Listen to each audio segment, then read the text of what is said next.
In the case of a cataract, the crystalline lens loses its transparency.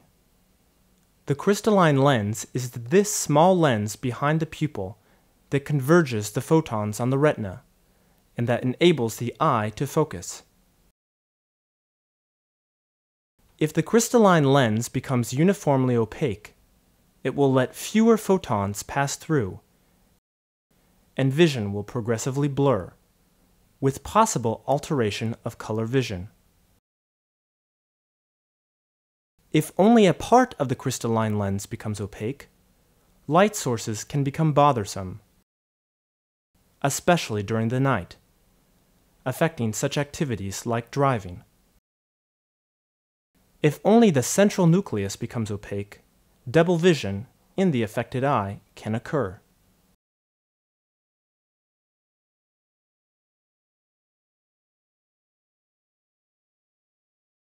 Cataract treatments always involve surgical intervention with the goal of replacing the crystalline lens. In the majority of cases, the surgical team will proceed in the following manner. At the beginning of the procedure, the eye is filled with a viscoelastic product that will protect the eye tissues, notably the cornea.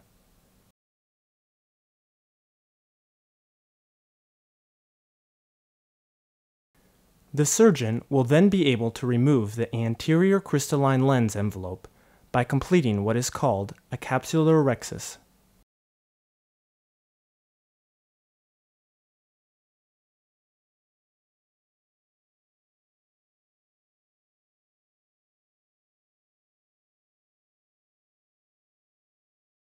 Using ultrasonic phacoemulsification, the surgeon will then pulverize and aspirate the interior contents of the crystalline lens while leaving the posterior envelope intact.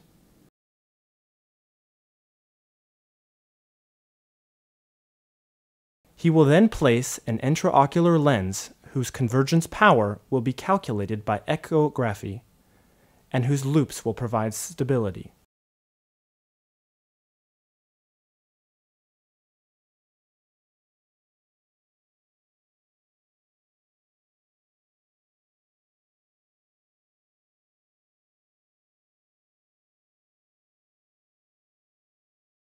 After leaving the clinic, you will place eye drops in your eye.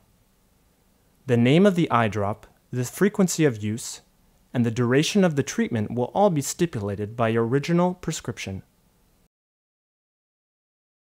Your vision will improve progressively in the days following the operation. But in the vast majority of cases, your optimal vision will be obtained after modification of your old pair of glasses.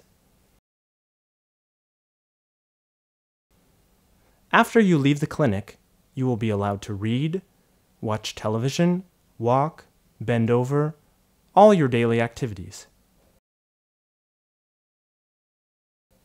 However, you will need to respect 3 precautions for 15 days after your operation. First, nothing must touch your eye. A direct shock can reopen your scar. It is therefore recommended to avoid sports and to wear protective glasses that can keep small children from touching their grandparents' eyes. Do not irritate your eye. Be careful when you use shampoo and soap, and do not use swimming pools. Finally, avoid all sources of infection. Avoid catching a cold and avoid infected people. An ocular infection is a very serious complication that necessitates emergency treatment. If your eye experiences redness or pain, or you experience a sudden loss of vision, call your surgeon immediately.